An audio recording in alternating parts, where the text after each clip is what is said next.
목사님 나오셔서 주님 안에서 안식을 누립니다 라는 제목으로 말씀 전하실 때 귀한 은혜 받으시기 바랍니다.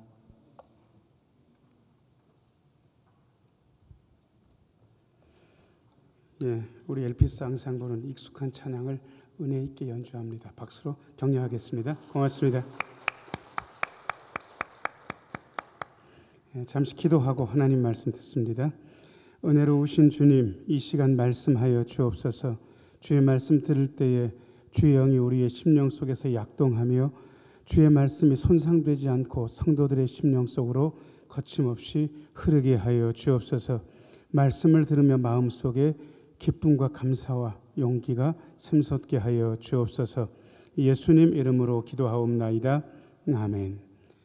오늘 오순절 후 6번째 주일 나오신 모든 분들 하나님의 은혜 가득하기를 축원합니다.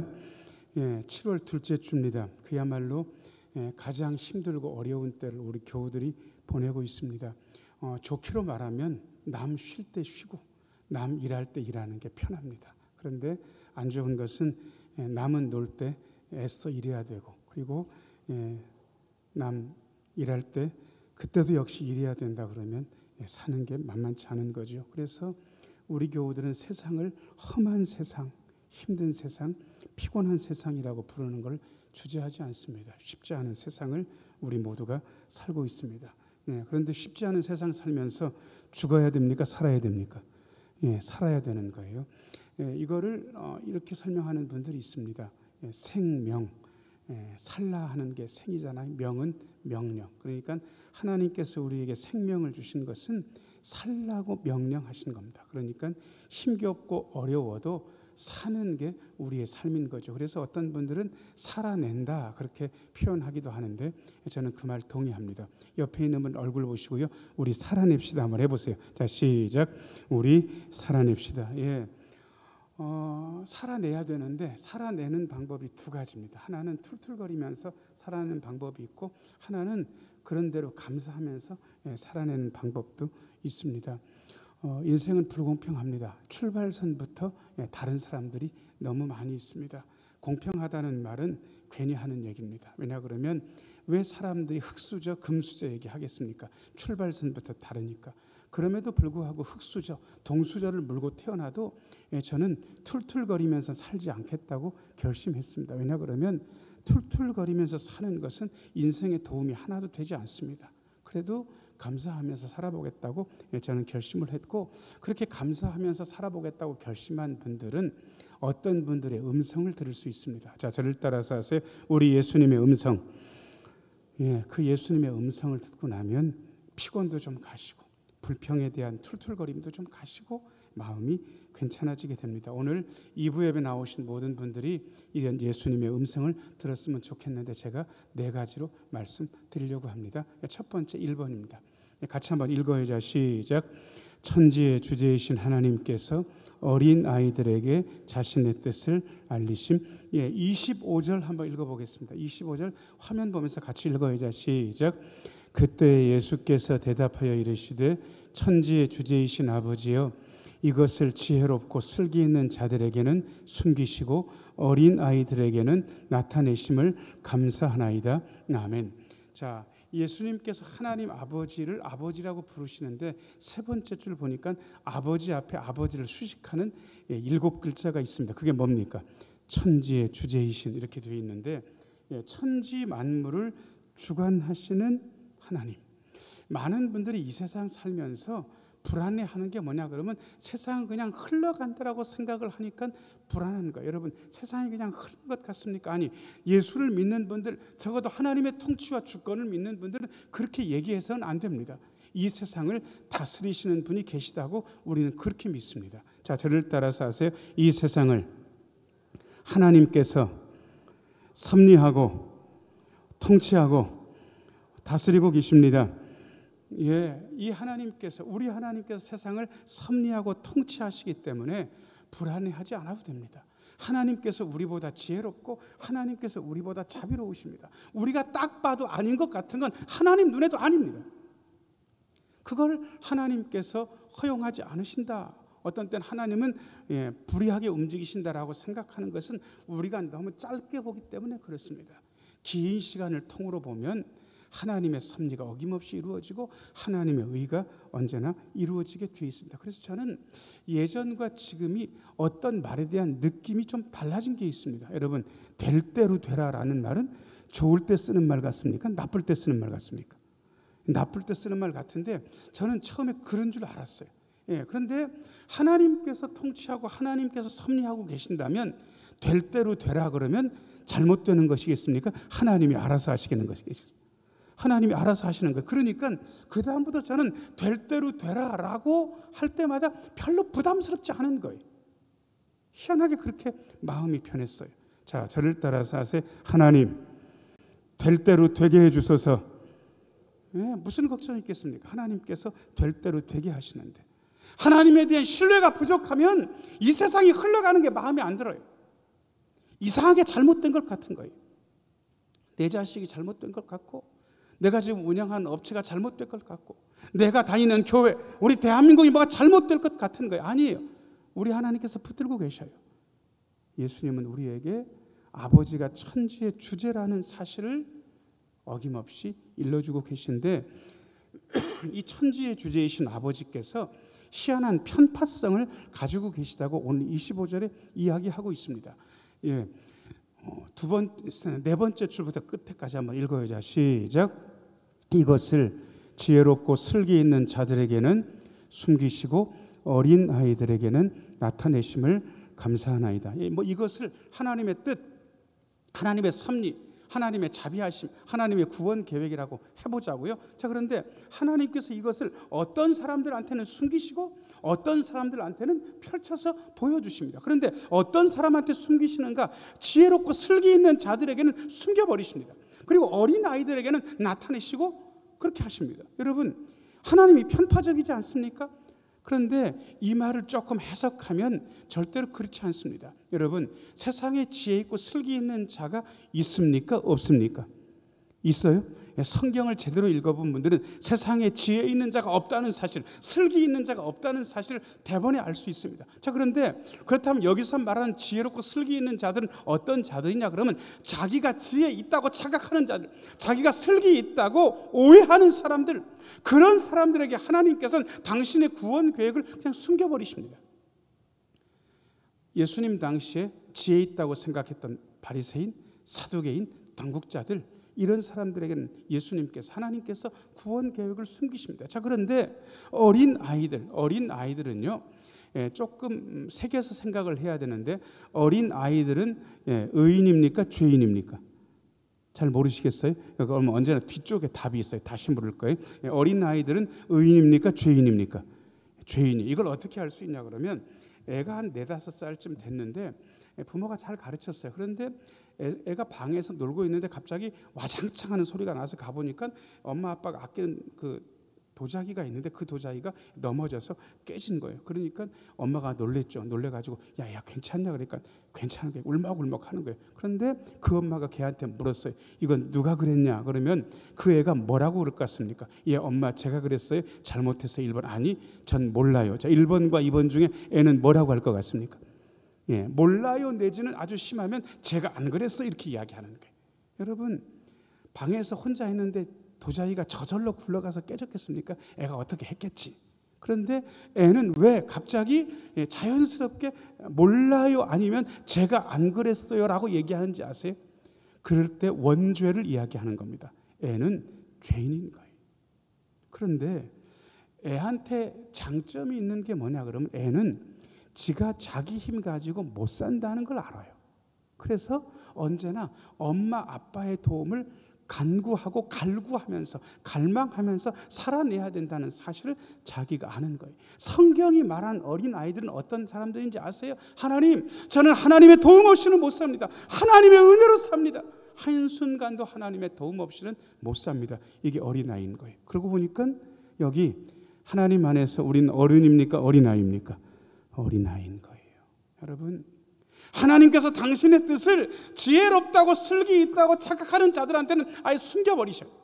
그리고 하나님의 도움 없이는 못 산다고 생각하는 어린 아이에게는 하나님께서 열어서 보여주시는 거예요. 여러분, 이게 하나님의 편파성. 저는 그런데 이 하나님의 편파성이 엄청나게 마음에 듭니다. 그래서 어떤 분들은 이렇게도 이야기했습니다. 자, 저를 따라서 하세요. 우리 하나님의 위대하신 편파성, 하나님께서 편파성을 가지고 계신데 그 편파성이 찬탄받을 만하고 위대하시다라고 이야기하고 있는 겁니다. 여러분, 하나님의 은혜를 필요로 하는 어린아이들이라면 하나님의 구원 계획에 대해서 열려 있는 겁니다. 자, 고개를 들고 하나님께 기도 한마디 하겠습니다. 하나님, 저희는 은혜 없으면 못 사는 어린아이들입니다.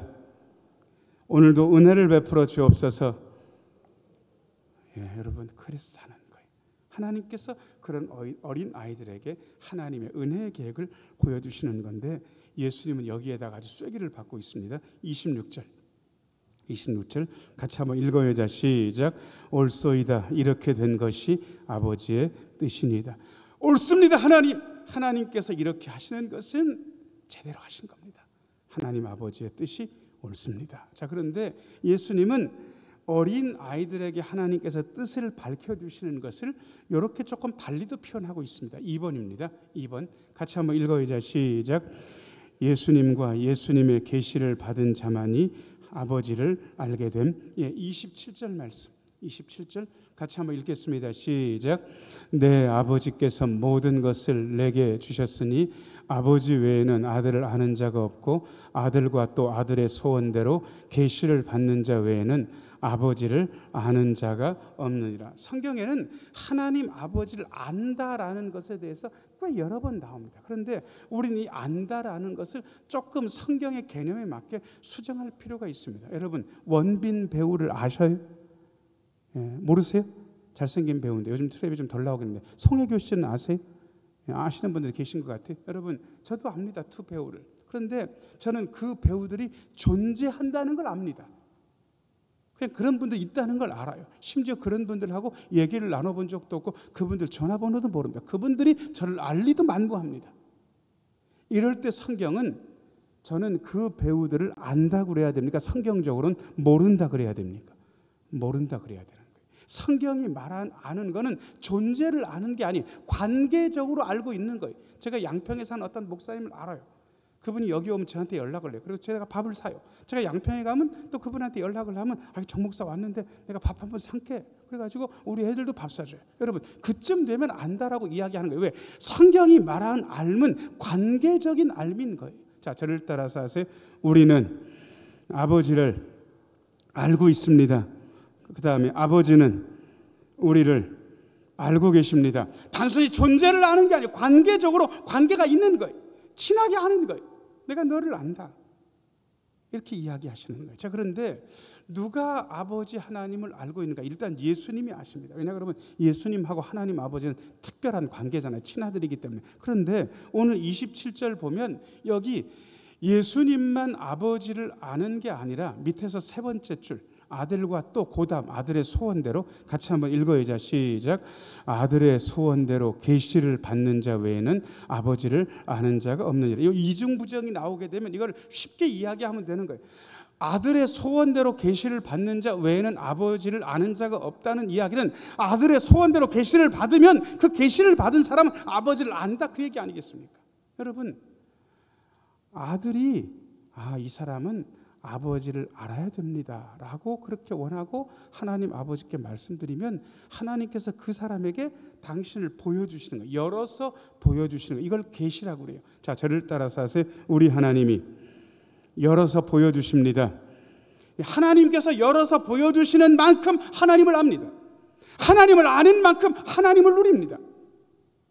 여러분, 믿는 만큼 안다는 것도 맞지만 성경은 정확하게 이렇게 이야기하고 있습니다. 아는 만큼 믿게 된다. 그런데 얼마만큼 아느냐? 보여주신 만큼 알게 된다. 하나님께서 보여주신 만큼 하나님을 알게 되고 하나님을 아는 만큼 하나님을 믿게 되고 믿는 만큼 누리는 거예요. 여러분, 그래서 우리는 늘 믿음 생활하면서 하나님 아버지를 보여달라고 알게 해달라고 기도해야 됩니다. 왜? 알게 해주시고 보여주셔야만 알 수 있으니까. 그래야 우리의 믿음도 그만큼 커지고 믿은 만큼 누리는 거니까. 아는 만큼 믿게 되고 믿는 만큼 누리게 되는 게 사실이니까. 자, 고개를 들고 기도 한번 하겠습니다. 하나님을 열어서 보여주옵소서. 그렇게 열어서 보여주시면 알게 되고, 아는 만큼 믿게 되고, 믿는 만큼 누리게 됩니다. 그렇게 하나님을 아는 자들을 우리 예수님께서 초청을 하시는데, 여러분들이 너무도 잘하시는 말씀 가지고 초청을 하십니다. 3번입니다. 3번 같이 한번 읽겠습니다. 시작. 수고하고 무거운 짐진 자들을 예수님께서 초청하심. 28절 말씀 같이 한번 읽어야죠. 시작. 수고하고 무거운 짐진 자들아 다 내게로 오라. 내가 너희를 쉬게 하리라. 아멘. 저는 28절 읽으면서 어떤 이미지 하나를 본 적이 있습니다. 그 이미지가 어떻게 되어 있냐 그러면, 십자가 앞에서 예수님께서 일단 그때는 내려오신 모습으로 되어 있어요. 그리고 사람들한테 다 내게로 오너라, 내가 너희에게 안식을 주겠다 그러니까 어떤 분이 무거운 배낭을 짊어지고 예수님 앞에까지 왔어요. 이거 짤막한 카툰인데, 그런데 희한한 건 예수님께서 야 이젠 배낭 내려놔 그러니까 그 예수님 앞에 온 사람이 뭐라고 이야기하냐 그러면, 아이고 예수님 이건 제 거예요. 그냥 제가 지고 있어야 돼요. 그러면서 예수님한테 얘기하는 거, 쉬라니까, 벗어도 된다니까, 내가 맡아주겠다. 아니 예수님 이건 제 거라니까요. 그러면서 땀을 삐질삐질 흘리면서 헉헉대는 그러한 만화를 본 적이 있습니다. 여러분, 저는 그거 보면서 좀 마음이 그랬습니다. 꼭 제 얘기하는 것 같았거든요. 신앙생활하면서 초기에는 저는 걱정이 많은 사람입니다. 못 보니까 걱정은 하나도 없게 생겼구만, 이렇게 하는 분들은 저를 잘 모르시는 분입니다. 저는 걱정이 많은 사람입니다. 누가 하나를 얘기하면 둘이나 셋을 걱정하는 게 접니다. 그런데 목사니까 기도는 할 거 아니겠어요? 그런데 기도를 하면서도 편치가 않은 거예요. 분명히 기도할 때는 걱정거리를 예수님께 내어 맡긴 것 같은데 여전히 제가 지고 있는 거예요. 이게 예수 믿는 걸까? 기도는 기도대로 하면서 걱정거리를 치고 내가 지금 걱정하는 삶이 제대로 맞는 삶인가? 어느 순간에 그게 아니라는 사실을 알게 됐습니다. 그리고 기도하면서 제 걱정거리를 예수님 앞에 내려놨습니다. 그리고 나서 그 다음에 깨달은 게 있습니다. 예수님, 이제 예수님한테 맡겼으니까 이 짐은 제 짐이 아니죠. 그렇지, 네 짐이 아니지. 이제부터 내가 지지. 그러면 제가 신경 끊겠습니다. 그래서 제가 신경 끊는 말을 제 스스로 고안을 했습니다. 자, 저를 따라서 하세요. 저를 따라서 해보셔야 돼요. 애따 모르겠다. 애따 모르겠다. 지금 예수님한테 맡겼어요. 여러분 신경 안 써도 돼요. 신경을 끊으시라고. 제가 기도하고 나서 편해진 게 이것 때문에 편해진 거예요. 지금 전능하신 예수님, 나보다 나를 더 사랑하시는 예수님께 저의 짐을 맡겼으니까 이제는 그 수고하고 무거운 짐진 거 더 이상 치면 안 되는 거예요. 했다 모르겠다 그러는 거예요. 그리고 저는 저희 교우들한테 이렇게 이야기합니다. 신경 끊으시라고. 기도했으면. 자, 옆에 있는 분을 얼굴 보시고요. 기도했으면 신경 끊으세요. 한번 해보세요. 자, 시작. 기도했으면 신경 끊으세요. 진짜 기도했으면 신경 끊으시라고. 왜 그걸 짊어지고 계시냐고. 제가요 요즘 들어서 이걸 자꾸 연습을 하는 거예요. 기도했어요. 신경 끊어버렸어요. 신경 안 써요. 그리고 또 생각나면 그때 또 기도해요. 그리고 또 끊어버려요. 애따 모르겠다 하세요. 전능하시고 자비로우신 하나님, 세상의 주관자 하나님께서 지금 주관하고 계시니까 될 대로 되라고 그래도 그게 나쁜 말이 아니거든요. 신경 끊으시라고. 자, 한 번만 연습을 해야 되니까. 자, 애따 모르겠다. 옆에 있는 분 얼굴 보고 신경 끊으세요. 한번 해보세요. 자, 시작. 신경 끊으세요. 그래서 신경 끊고 애따 모르겠다 하면서 쉬는 거예요. 예수님께서 하시니까 말입니다. 그게 어떤 짐이라도 상관없습니다. 여러분들의 죄책감의 짐, 재정적인 짐, 질병의 짐, 자녀들의 짐, 어떤 짐도 끊어버리시라고. 기도했으면 끊으시라고. 그래서 가뿐하게 사세요.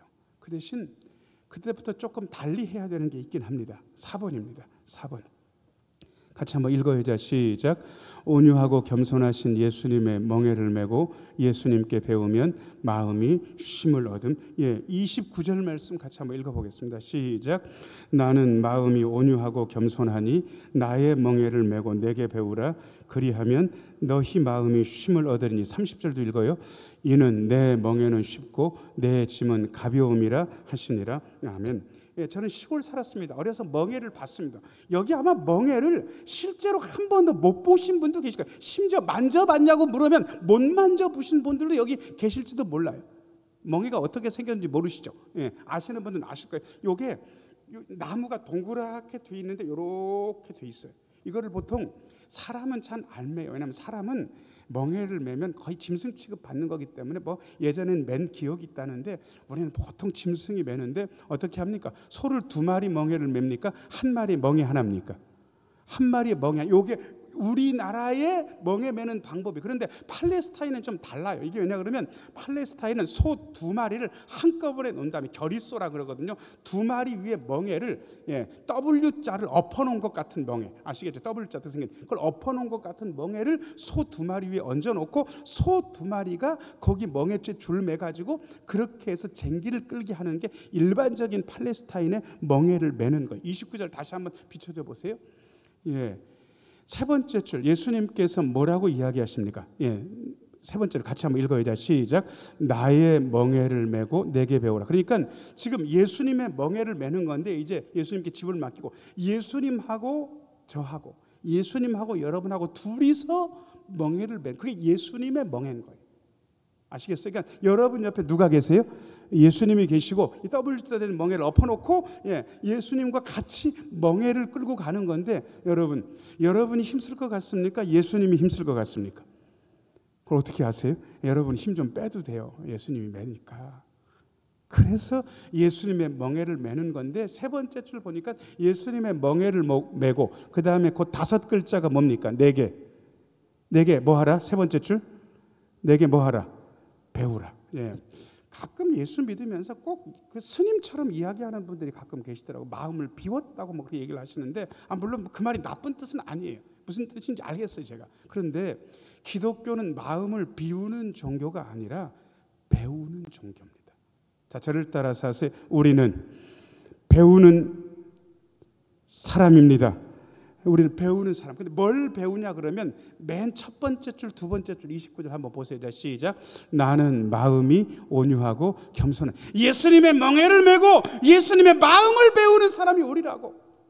우리는 하나님의 마음, 예수님의 마음을 배우는 사람. 제발 그러니까 저한테 와가지고 마음 비웠다 뭐 그런 얘기 좀 하지 마세요. 그냥 마음을 배우세요. 예수님의 마음, 하나님의 마음을 배우면 되는 거예요.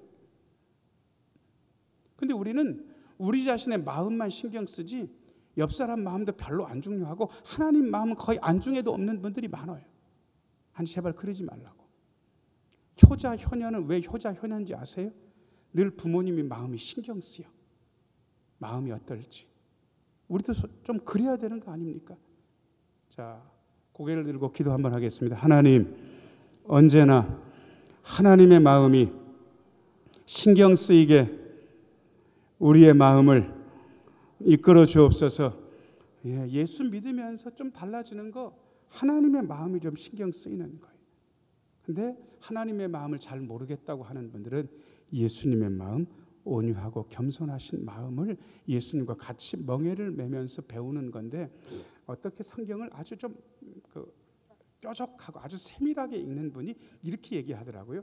예수님은 마음이 온유하고 겸손하신 분인데 우리가 예수님께 나아가려면 온유를 먼저 경험하는 게 아니고 겸손해야 예수님의 온유에 다다르게 된다고 복잡하게 설명하시는 분이 있는데 그분의 진정을 제가 알겠어요.